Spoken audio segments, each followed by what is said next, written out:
Good morning बच्चों। आज हम हिंदी में विराम चिन्ह पढ़ेंगे। आज हम हिंदी में क्या पढ़ेंगे? विराम चिन्हों का अध्ययन करेंगे।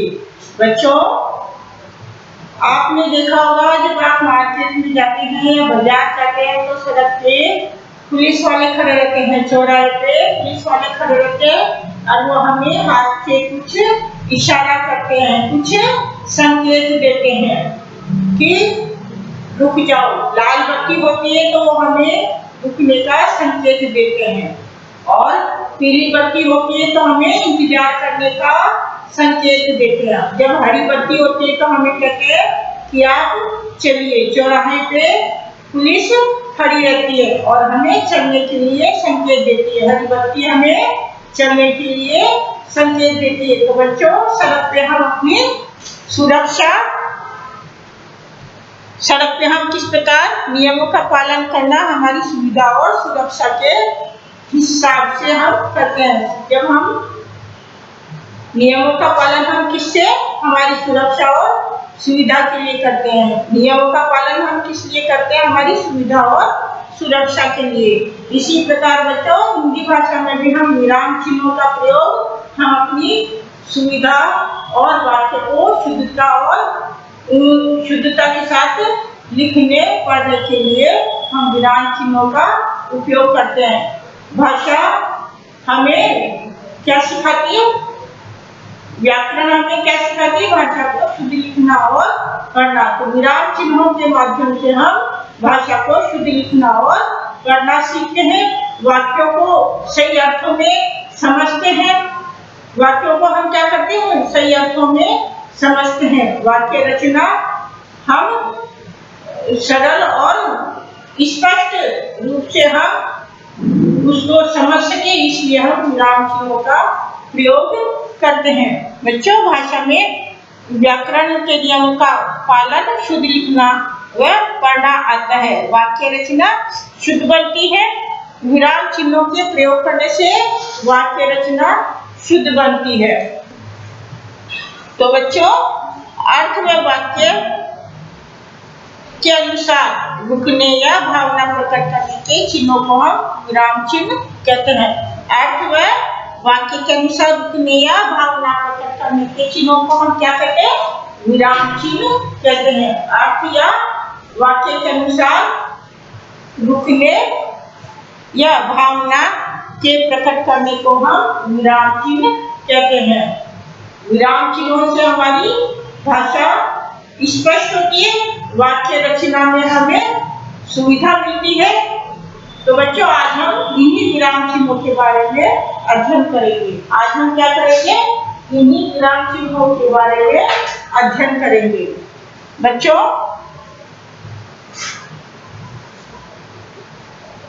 विराम चिन्हों के प्रयोग के बिना वाक्य का अर्थ गलत हो सकता है। विराम चिन्हों के प्रयोग के बिना जब हम भाषा का ज्ञान लेते हैं तो हमारा अर्थ क्या होता है? गलत भी हो सकता है। किस प्रकार हो सकता है बच्चों? देखो, यह मैं एक लाइन लिख के बता रहा हूं।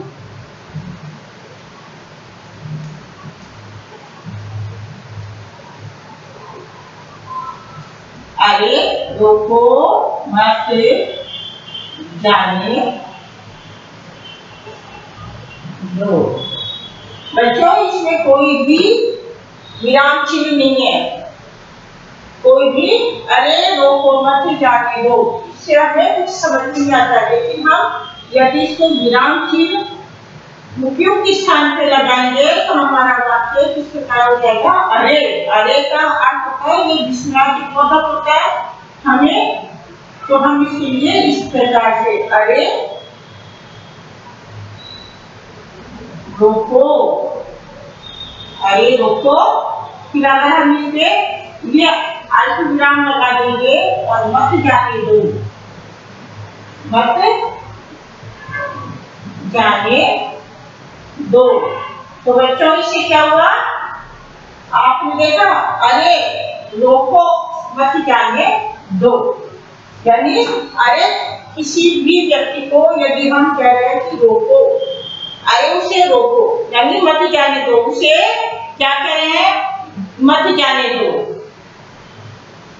ठीक है, इसलिए हम कह रहे हैं अरे रोको, यानी रुको मत जाने दो। और इसलिए भी यदि बच्चों हम इस प्रकार से लिख रहे हैं, अरे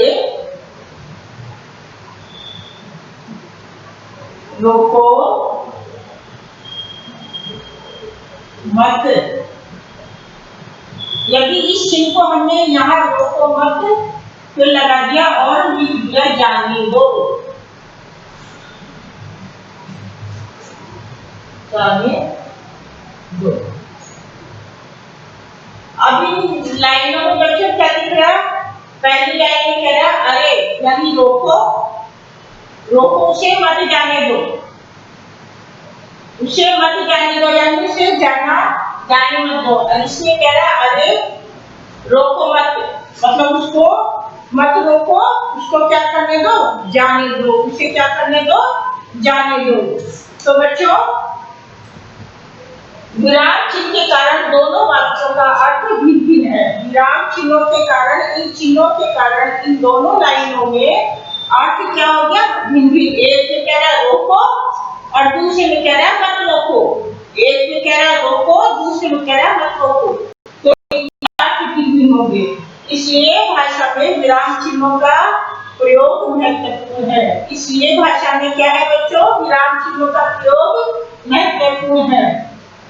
बिना चिन्हों के या बिना विराम चिन्हों का प्रयोग करे बिना हम भाषा को लिखते हैं, पढ़ते हैं तो अर्थ का अनर्थ भी हो जाता है। इसलिए हमें भाषा में, चाहे कोई सी भाषा हो, हमारी हिंदी भाषा हो चाहे वो विदेशी भाषा हो, इसलिए हमें विराम चिन्हों का प्रयोग करना ही चाहिए। जैसे यातायात के नियमों का पालन करने से हम सड़क सुरक्षा के नियमों से या हमारी सुरक्षा होती है, उसी प्रकार विराम चिन्हों का प्रयोग हिंदी भाषा में भाषा को शुद्ध व स्पष्ट रूप से लिखने पढ़ने में हमारी सहायता करती है।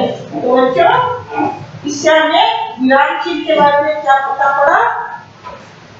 इस प्रकार से हम विराम चिन्ह की एक स्पष्ट परिभाषा लिख सकते हैं। परिभाषा इस प्रकार भी परिभाषा के रूप में हम कैसे स्पष्ट कर सकते हैं विराम चिन्ह को?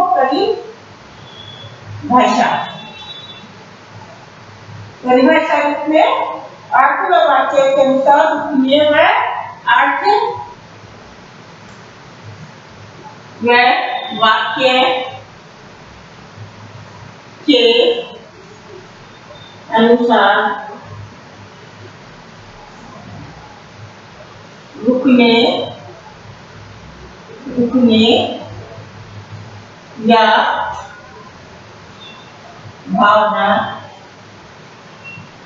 रुकने या भावना प्रकट करने के चिन्हों को प्रकट करने के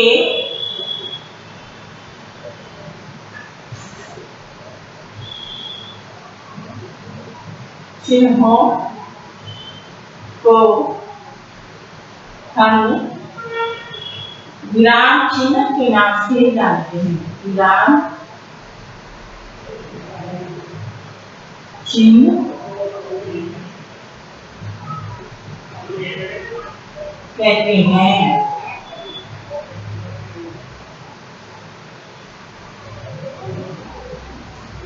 क्या समझ में? अर्थ व वाक्य के अनुसार, यानी अर्थ और वाक्य के अनुसार चिन्ह या भावना प्रकट करने के चिन्हों को हम विराम चिन्ह कहते हैं। तो बच्चों चिन्ह भी अलग अलग होते हैं। जब हम कुछ समय के लिए रुकते हैं तो विराम चिन्ह लगाते हैं, जब हमारी पंक्ति पूरी हो जाती है तो पूर्ण विराम चिन्ह लगाते हैं, जब हम कुछ समय के लिए रुकते हैं तो अर्ध विराम चिन्ह लगाते हैं, जब हम कोई प्रश्न पूछते हैं तो हमें प्रश्न सूचक प्रश्नों को प्रश्नवाचक चिन्ह लगाना पड़ता है, हमें कुछ निर्देश देना पड़ता है तो हमें निर्देशात्मक चिन्ह लगाना पड़ता है। ऐसे ही जब हम कोई विस्मय या आश्चर्य प्रकट करते हैं तो हमें विस्मयादिबोधक चिन्ह का प्रयोग करते हैं, और जब हमें कुछ समय के लिए अपनी बात को उदाहरण के रूप में कहना पड़ता है या हम अपनी बात को विशेष तरीके से बताते हैं तो हमें उद्धरण चिन्हों का प्रयोग करते हैं। तो बच्चों आज हम कुछ महत्वपूर्ण विराम चिन्ह के बारे में पढ़ेंगे। अब ये महत्वपूर्ण विराम चिन्ह कौन कौन से हैं? बच्चों पहले आप इस परिभाषा को अपनी कॉपी में उतार लो। इस परिभाषा को आप अपनी कॉपी में उतार लो और फिर मैं आगे कुछ महत्वपूर्ण विराम चिन्हों के बारे में आपको बताने जा रही हूँ। तो आइए हम कुछ महत्वपूर्ण विराम चिन्हों के बारे में जानकारी प्राप्त कर रहे हैं। विराम चिन्हों का प्रयोग करने से बच्चों भाषा को हम शुद्ध रूप से और अर्थपूर्ण वाक्य में पढ़ सकते हैं। अर्थपूर्ण वाक्य के साथ पढ़ सकते हैं भाषा को।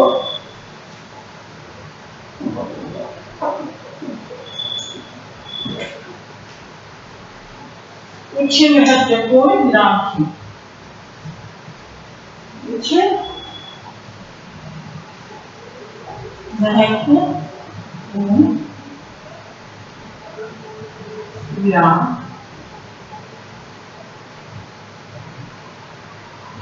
चिन्ह।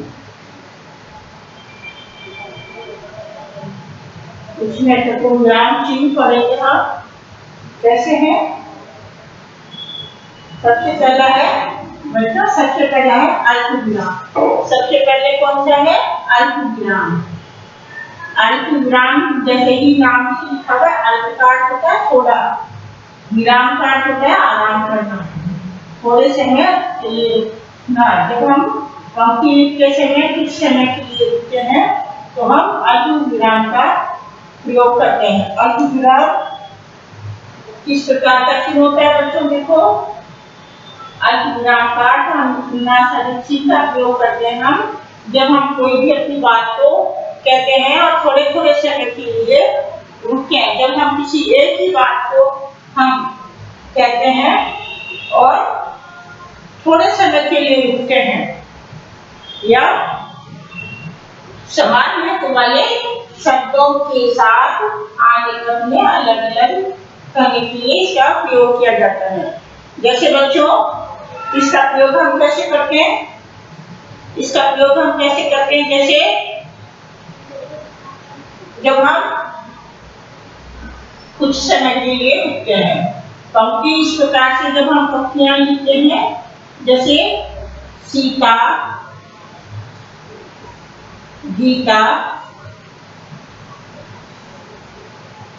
मोहन,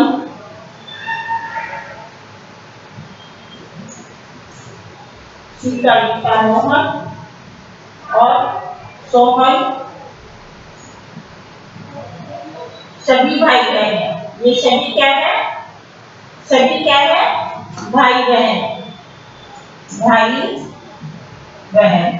तो बच्चों हमने इसमें एक ही बात का उद्देश्य है भाई बहन है, लेकिन हम कुछ समय के लिए रुकते हैं। सीता, गीता, मोहन और सोहन ये सभी क्या है? भाई बहन है। तो बच्चों जब समान महत्व वाले शब्दों के साथ आने पर उन्हें हम इसका प्रयोग करते हैं। जब समान महत्व वाले भाई बहन का ये महत्व इनका एक ही है तो इस प्रकार से हम इनका चिन्ह लगाते हैं। समान महत्व के जब शब्द आते हैं, सीता, गीता, मोहन, सोहन ये सभी क्या है? भाई बहन है। ये सभी क्या है? भाई बहन है। तो हम इनका प्रयोग करते हैं विराम चिन्ह। ठीक है बच्चों? तो हम इसका क्या लिखेंगे? समान महत्व वाले शब्दों के साथ आने पर समान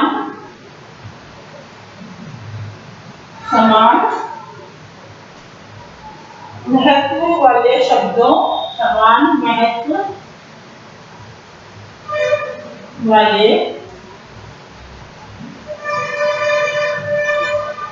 शब्दों, समान महत्व वाले शब्दों के साथ आने पर के साथ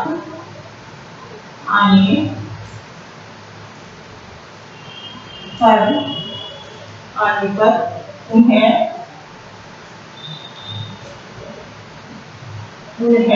समान महत्व वाले शब्दों के साथ आने पर उन्हें अलग अलग अलग करने के लिए उन्हें अलग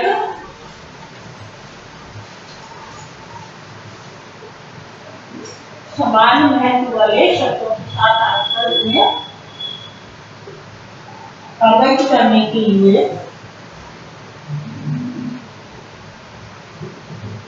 अलग करने के लिए अलग करने के लिए इसका उपयोग किया जाता है। अलग करने के लिए इसका उपयोग किया जाता है।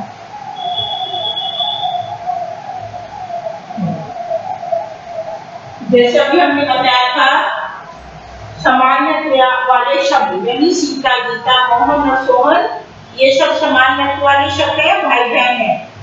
तो इनका सामान्य वाले शब्दों के साथ अलग करने के लिए, अलग करने के लिए भाई बहन है तो उसको थोड़ा थोड़ा अलग करने के लिए हमने इस चिन्ह का प्रयोग किया था।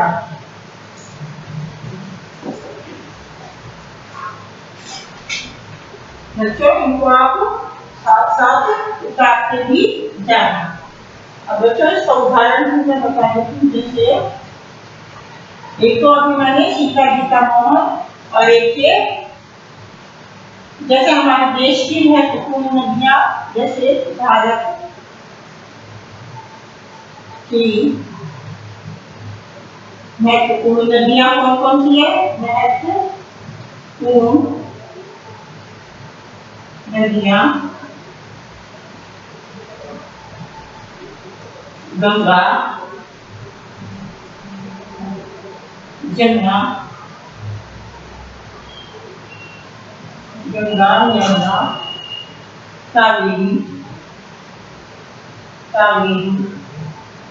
गोदावरी।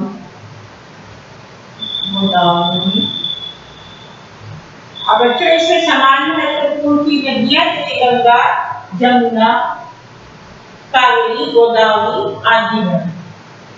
तो हमने इसके लिए क्या करा?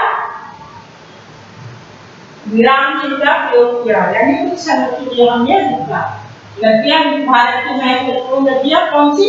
गंगा, जमुना, कावेरी, गोदावरी आदि है। जो समान महत्व वाले शब्दों के साथ आने से उन्हें अलग करने के लिए हमने इसका इस प्रकार से हम प्रयोग करते हैं। दूसरा बच्चों है अर्धविराम। दूसरा है अर्धविराम। दूसरा क्या है? अर्धविराम। अर्धविराम,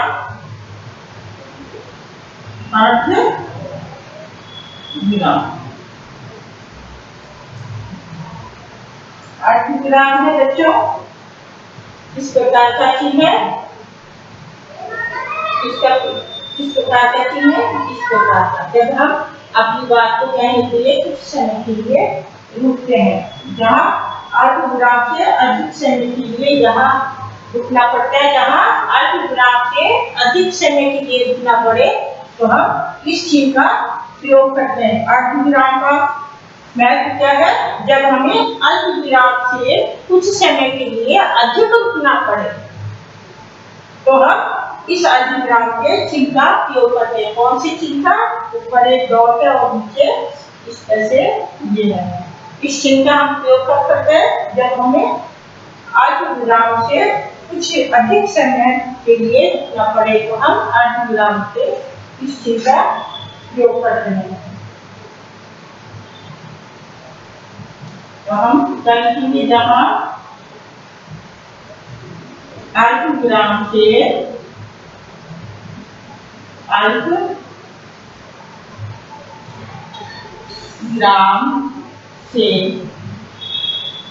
कुछ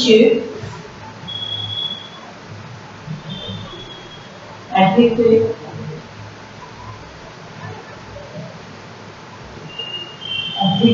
समय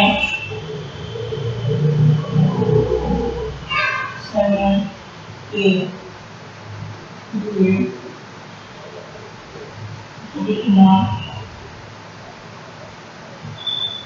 लिखना पड़े लिखना पड़े वहाँ वहाँ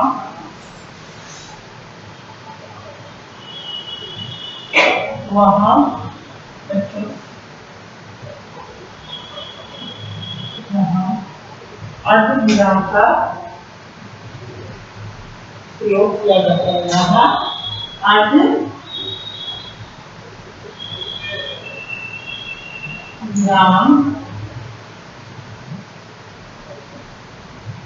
अर्धविराम का प्रयोग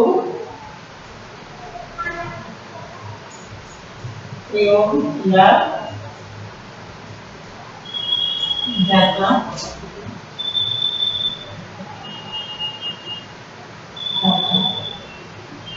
है। जहाँ अर्धविराम के कुछ अधिक समय के लिए रुकना पड़े वहाँ हमें कौन सा इस अर्धविराम के चिन्ह का प्रयोग किया जाता है। कैसे करते हैं बच्चों? जैसे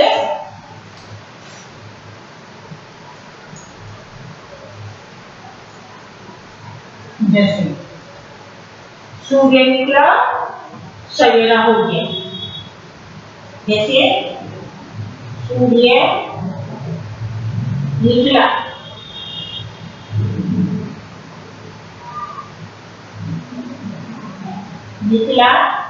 इस तरह से हम थोड़ा रुकेंगे और सवेरा हो गया। सूर्य निकला सवेरा हो गया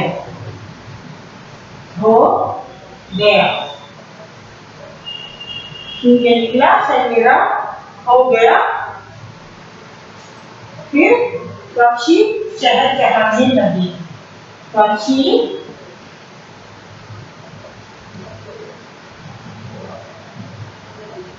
चहचहाने लगे। पक्षी चहचहाने लगे। सूर्य निकला और पक्षी चहचहाने लगे। मतलब पक्षी चहचहाने लगे और बच्चे भी स्कूल जाने लगे। बच्चे भी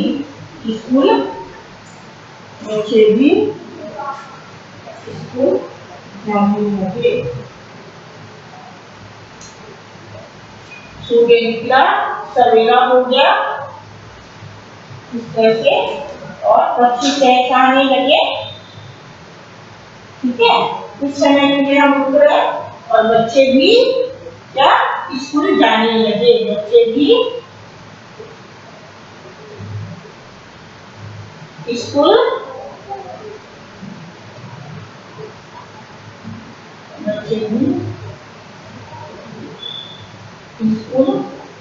जाने लगे। बच्चे भी कहाँ जाने लगे बच्चों? स्कूल जाने लगे। बच्चे भी स्कूल जाने लगे। तो बच्चों आपने देखा अर्धविराम पड़ा और ये अर्धविराम। अर्धविराम जहाँ अर्धविराम से कुछ समय अधिक के लिए रुकना पड़े वहाँ अर्धविराम का प्रयोग किया जाता है। जैसे सूर्य निकला सवेरा हो गया, पक्षी चहचहाने लगे और बच्चे भी स्कूल जाने लगे। तो बच्चों इनका हम प्रयोग कैसे करें? इस तरह से अर्धविराम एक दौर और नीचे इस तरह से विराम। ठीक बच्चों ये दो हो गए अर्धविराम अर्धविराम। अब हम पूर्ण विराम चिन्ह पढ़ेंगे। अब हम कौन सा पढ़ेंगे? पूर्ण विराम। और आप इन चिन्हों को अपनी कॉपी में उतारिए। अब हम तीसरे नंबर का पढ़ेंगे पूर्ण विराम। अर्धविराम में हम समान में वाले शब्दों के साथ आने पर उन्हें अलग करने के लिए हम इसका प्रयोग करते हैं जैसे भारत की महत्वपूर्ण नदियां कौन कौन सी हुई? गंगा, फिर हमने कोमा लगाया, विराम चिन्ह लगाया, अल्पविराम, फिर जमुना, फिर हमने अल्पविराम लगाया, फिर कावेरी, अल्पविराम का प्रयोग किया, गोदावरी आदि।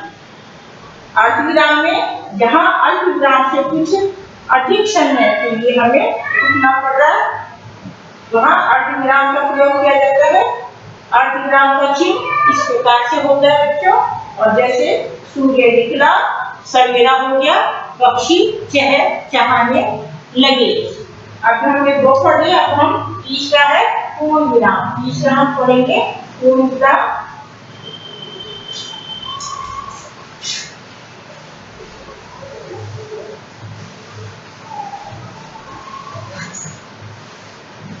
तीसरा हम पढ़ेंगे पूर्ण विराम। तीसरा चिन्ह पढ़ेंगे बच्चों हम पूर्ण विराम। तीन नंबर का हम पढ़ेंगे पूर्ण विराम।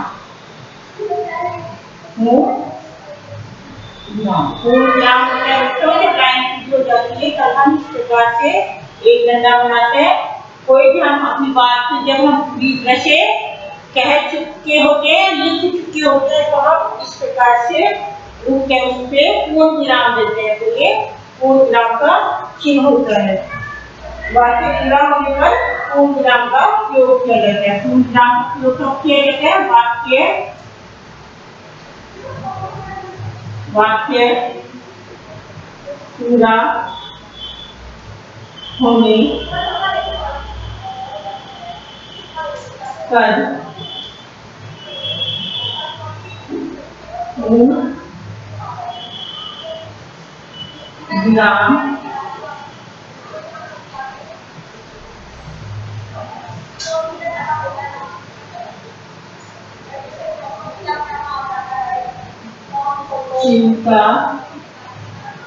प्रयोग कब किया जाता है? वाक्य पूरा होने पर पूर्ण विराम चिन्ह का प्रयोग किया जाता है। वाक्य पूर्ण होने पर पूर्ण विराम चिन्ह का प्रयोग किया जाता है। जैसे मोहन आ रहा है, जैसे मोहन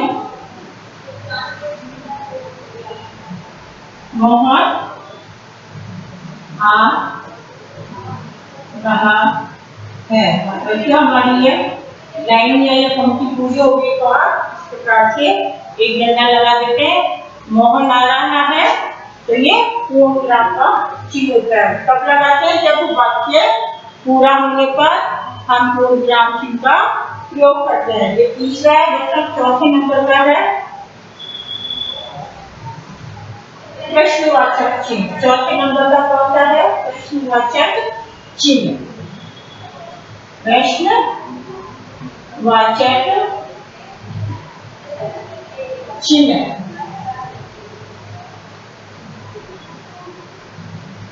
चौथे नंबर का है प्रश्नवाचक चिन्ह। प्रश्नवाचक चिन्ह बच्चों, आप जब प्रश्न को करते हो तो इस प्रकार से एक चिन्ह लगा हुआ होता है, ये प्रश्नवाचक चिन्ह होता है। इस प्रकार जब चिन्ह होता है तो हम उसको प्रश्नवाचक चिन्ह कहते हैं। प्रश्नवाचक चिन्ह जब हम किसी प्रकार के प्रश्न पूछते हैं तो ये प्रश्नवाचक चिन्हों का उपयोग होता है। प्रश्न के पूछने पर प्रश्नवाचक चिन्ह का हम प्रयोग करते हैं। प्रश्नसूचक वाक्य के अंत में हम क्या प्रयोग करते हैं? प्रश्नसूचक प्रश्नों का जब हम प्रयोग करते हैं तो इस चिन्ह का हम प्रयोग करते हैं। प्रश्नसूचक चिन्हों का जब हम प्रयोग करते हैं तो हम इसका प्रयोग करते हैं। प्रश्नसूचक वाक्य के अंत में हम इसका प्रयोग करते हैं। प्रश्नसूचक वाक्यों के अंत में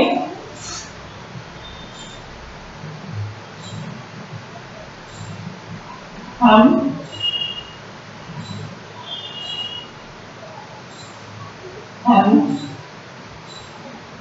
का प्रयोग, हम इसका प्रयोग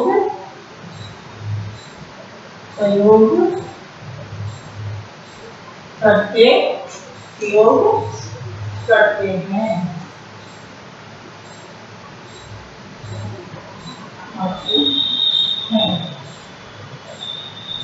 जैसे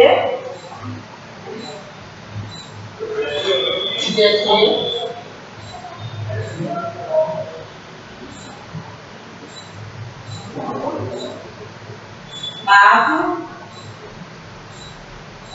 कहाँ जा रहे हैं,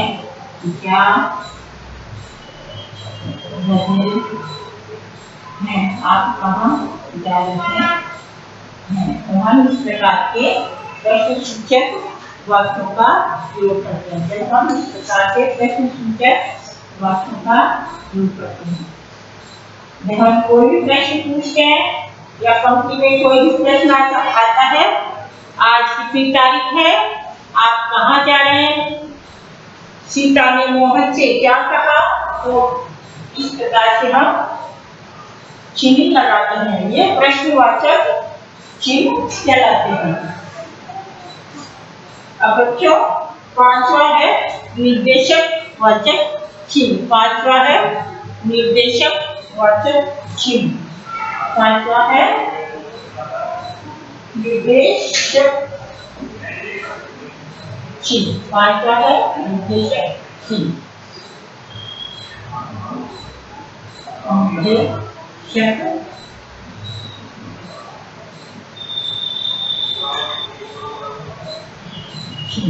निर्देशक चिन्ह हो गया बच्चों इस प्रकार से। निर्देशक चिन्ह होता है इस प्रकार से, आधी लाइन होती है, इसे हम निर्देशक चिन्ह कहते हैं। जब किसी बात का उत्तर या उदाहरण आगे दिया जाता हो तो हम इसका प्रयोग करते हैं। जब किसी बात का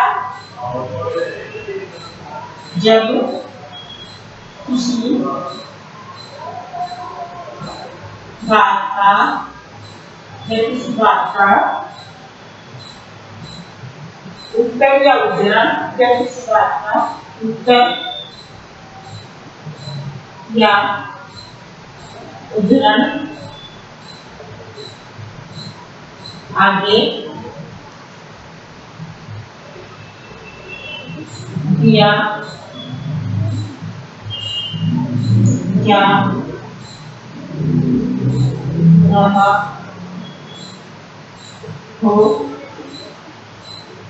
दिया जा रहा हो तब इसका प्रयोग करते हैं। तब इसका प्रयोग करते हैं।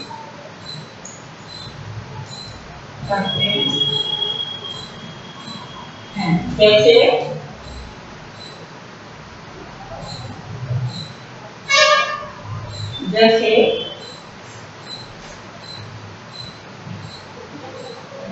शास्त्री जी का नारा है, शास्त्री जी का नारा है,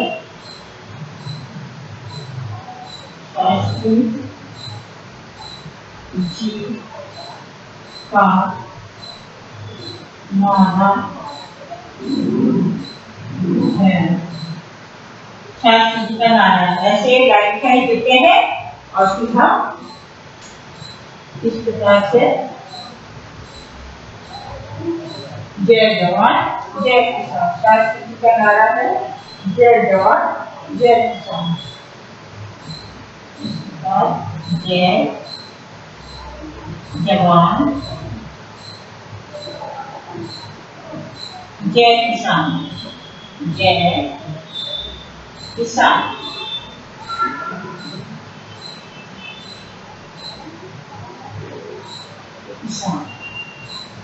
निर्देशक चिन्ह का प्रयोग कब किया जाता है बच्चों?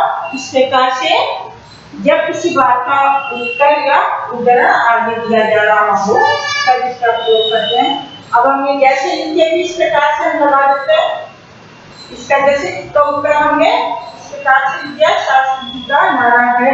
यह कहते हम फिर इस प्रकार से आधी लाइन का इस प्रकार से लगा देते हैं और इस प्रकार से जय जवान जय किसान। अब बच्चों एक और है कोष्टक चिन्ह और पांच तो मैंने करा दी है बच्चों। अब आगे है छठा है हमारा कोष्टक चिन्ह, जिनको आप कॉपी में उतारिए। अक्षर 7 और 8 तीन और मैं करा देती हूँ। छठा है कोष्टक चिन्ह, कोष्टक चिन्ह।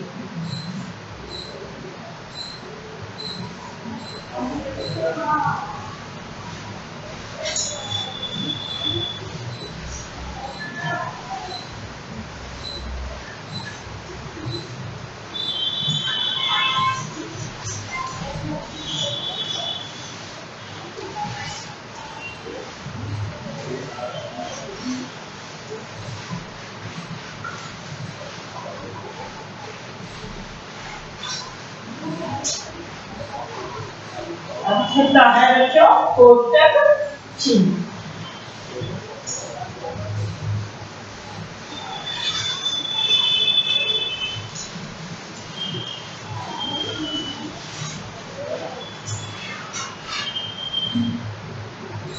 छठा है कोष्टक चिन्ह। छठा कौन सा है बच्चों? कोष्टक चिन्ह।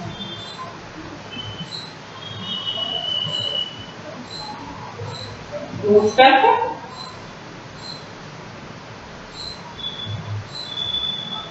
चिन्ह। कोष्टक चिन्ह किस प्रकार से होते हैं बच्चों? इस प्रकार से होते हैं और ये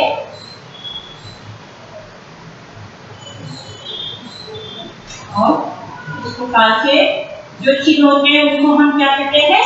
कोष्टक चिन्ह। इस प्रकार के जो चिन्ह होते हैं उन्हें हम क्या कहते हैं? कोष्टक चिन्ह। इस प्रकार के जो चिन्ह होते हैं उनको हम क्या कहते हैं बच्चों? कोष्टक चिन्ह। इस प्रकार से जो चिन्ह होते हैं उन्हें हम क्या कहते हैं? कोष्टक चिन्ह। ये थोड़ा सही बन रहा है बच्चों, इसको दोबारा से बनाते हैं हम।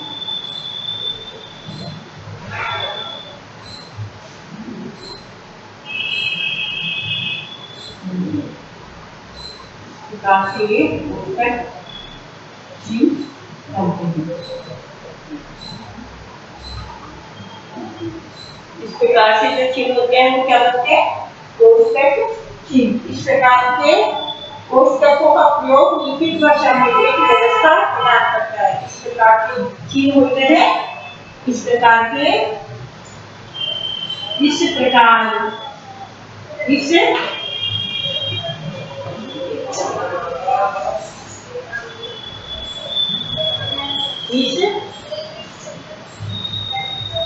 प्रकार से कोष्टक चिन्ह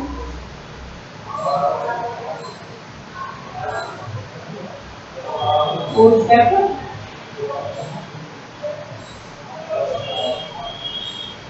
चिन्ह इस प्रकार के कोष्टक चिन्ह लिखित भाषा में एक व्यवस्था प्रदान करते हैं।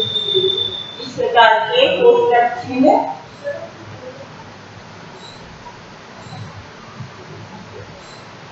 लिखित भाषा में एक लिखित भाषा में लिखित भाषा में एक व्यवस्था प्रदान करते हैं। लिखित भाषा में एक व्यवस्था प्रदान करते हैं। लिखित भाषा में एक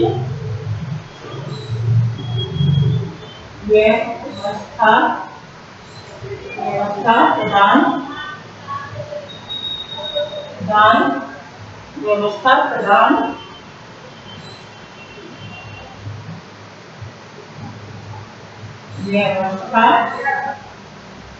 प्रदान करते हैं।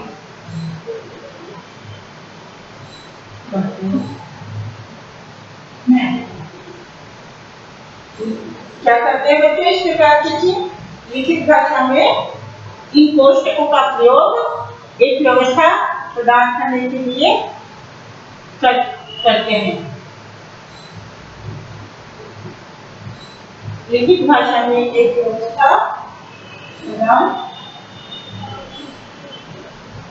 इस प्रकार के कोष्टक चिन्हों का प्रयोग, इस प्रकार के कोष्टक चिन्हों का प्रयोग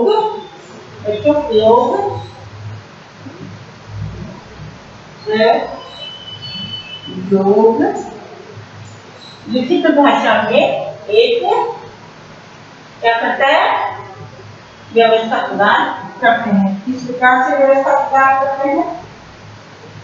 जैसे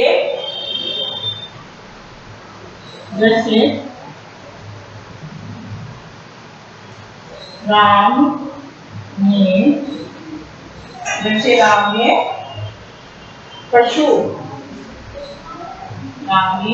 पशु, कौन सा पशु था?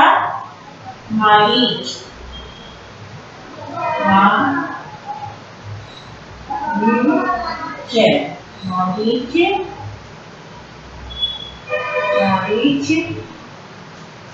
राम ने पशु मारीच और पक्षी जटायु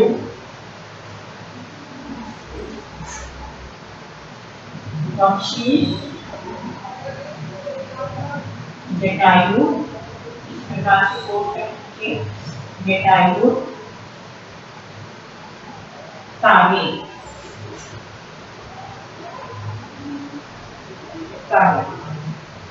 इन कोष्टक चिन्हों का प्रयोग हम कैसे करते हैं? एक व्यवस्था प्रदान करने के लिए, ताकि हमारी लिखित भाषा में एक व्यवस्था प्रदान हो। किस प्रकार से? जैसे राम ने पशु, कौन सा पशु? मारीच।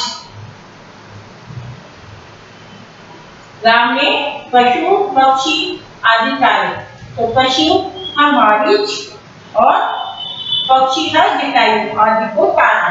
और इस तरह से चिन्ह जो हम ये छोटा कोष्टक, मंझला कोष्टक और ये विशेष कोष्टक कहते हैं, इनको हम गणित भाषा में भी प्रयोग करते हैं। संख्याओं को इस प्रकार से लिखने में गणित भाषा में भी इन कोष्टक चिन्हों का प्रयोग हम पर्याप्त मात्रा में करते हैं।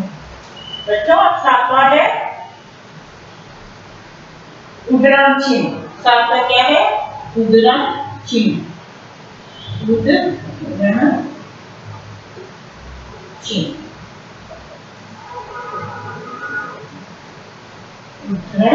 चिन्ह कैसा होता है बच्चों? इस तरह से होता है। और फिर जब हम कोई बात को कहते हैं इस प्रकार से हम तो पूरा करते हैं, तो हम उद्धरण चिन्ह का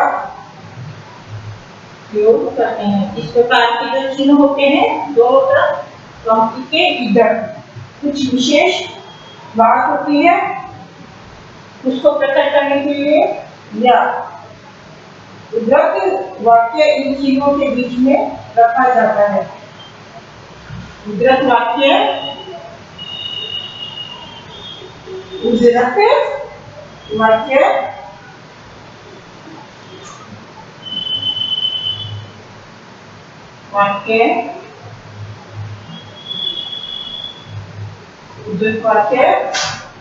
इन चिन्हों के बीच में रखा जाता है। इन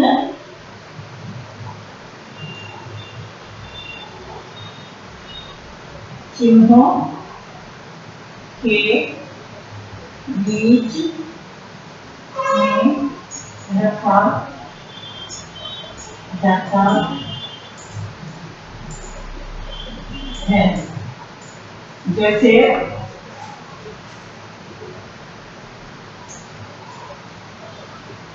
जैसे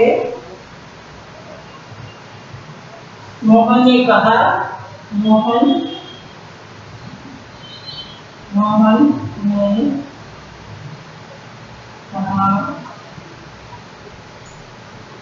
ने कहा मैं आज आगरा जाऊंगा। मैं आज आगरा जाऊंगा।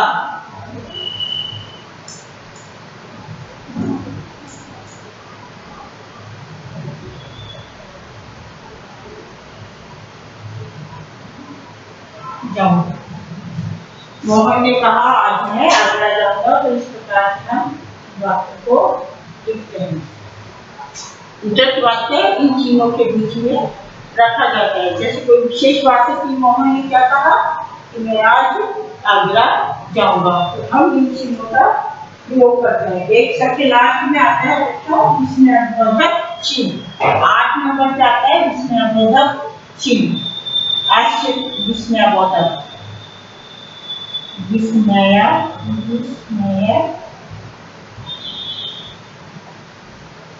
विस्मयावर्धक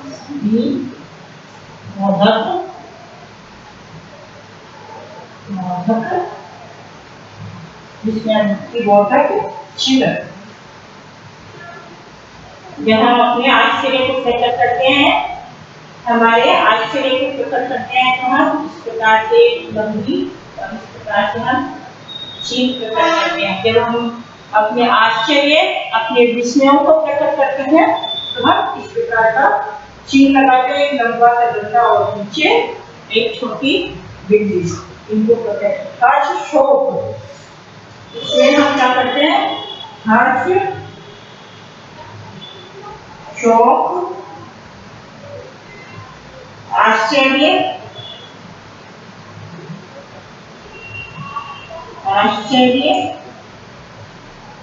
के भावों को हर्ष शोक आश्चर्य के भावों को प्रकट करते हैं। के भावों को प्रकट करते हैं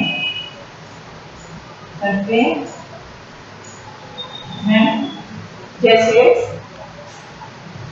अरे ये क्या हो गया, जैसे बच्चा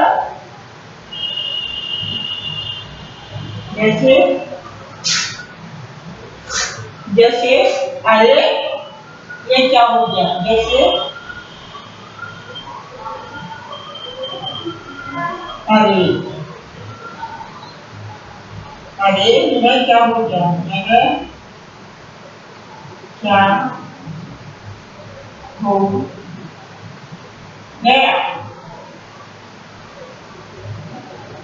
अरे यह क्या हो गया। तो बच्चों जब हम विस्मयावर्धक चिन्ह का प्रयोग कर सकते हैं, जब हम अपने हर्ष शोक आश्चर्य खुशी प्रसन्नता को प्रकट करते हैं, तब हम इस चिन्ह का प्रयोग करते हैं। जैसे वाक्य में अरे यह क्या हो गया, वहां इन चिन्हों का प्रयोग करते हैं। तो देखा बच्चों हमने विराम चिन्हों का प्रयोग करना सीखा है। विराम चिन्ह का प्रयोग, इसका अर्थ आपने जाना है। इससे भाषा और वाक्य में लिखने पढ़ने में सुगमता आती है। विराम चिन्हों के प्रयोग से हम भाषा को शुद्ध रूप से लिखना, पढ़ना, लिखना और व्यक्त करना सीखते हैं, और अपनी बात को एक अच्छे तरीके से हम इनका प्रयोग करके बता सकते हैं। बच्चों विराम चिन्ह का अर्थ है वाक्य के अनुसार रुकने या भाव को प्रकट करने को हम विराम चिन्ह कहते हैं। भाषा में विराम चिन्हों का बहुत महत्व होता है। इससे भाषा हमारी स्पष्ट और शुद्ध रूप से बनती है। और हमने कुछ महत्वपूर्ण विराम चिन्हों का प्रयोग किया, जिसमें अल्पविराम, अर्धविराम, पूर्ण विराम, प्रश्नवाचक चिन्ह, उद्धरण चिन्ह, कोष्टक चिन्ह और विस्मयावर्धक चिन्हों का प्रयोग करना सीखा। बच्चों कल फिर हम एक नए अध्याय के साथ आपके सामने प्रस्तुत होंगे। तब तक के लिए धन्यवाद।